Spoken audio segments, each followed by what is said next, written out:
کہ محمود غزنوی کے دربار میں ایک شخص آیا ایک شیشی لے کر. اس نے درباریوں سے کہا مجھے شہد چاہیے, یہ شیشی مجھے شہد کی دو. انہوں نے کہا تو پاگل ہے, یہ شہنشاہ کا دربار ہے اور تو یہاں سے شہد مانگنے آیا ہے. اس نے کہا میں نے لے کے جانی ہے, یہ شیشی مجھے شہد کی دو. یہ شور محمود غزنوی تک پہنچا. محمود نے پوچھا اس شخص کو کیا چاہیے؟ انہوں نے کہا جی یہ کہتا ہے یہ شیشی مجھے شہد کی بھر کے دو. محمود کہنے لگا اسے میرے قریب لاؤ.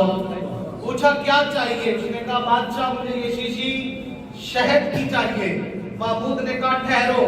محمود نے حکم دیا جاؤ ایک ٹین شہد کا اٹھا کے لاؤ. ایک ٹین اٹھا کے لاؤ شہد کا. اٹھا کے لایا گیا. محمود نے کہا اے حاجت مند, اے سواری, یہ ٹین لے جا شہد کا. اس نے کہا بادشاہ سلامت, میں نے تو شیشی مانگی ہے, آپ مجھے ٹین کیوں دے رہے ہیں؟ تو اس نے کہا بادشاہ نے کہا تو نے اپنی اوقات کے مطابق مانگی ہے, میں نے اپنی شان کے مطابق.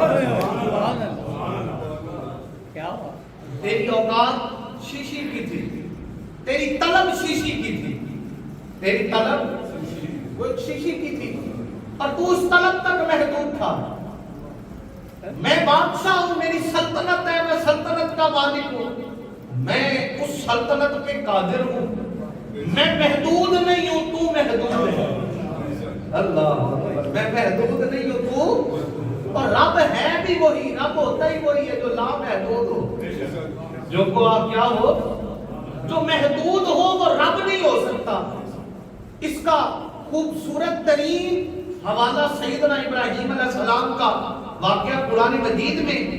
آپ نے جب اپنا ہوش سنبھالا تو آپ رب کی تلاش میں نکلے, تو آپ نے سورج کو دیکھا, بڑی آب و تاب پہ تھا, تو آپ نے فرمایا شاید یہ میرا رب ہے, یہ میرا رب ہے.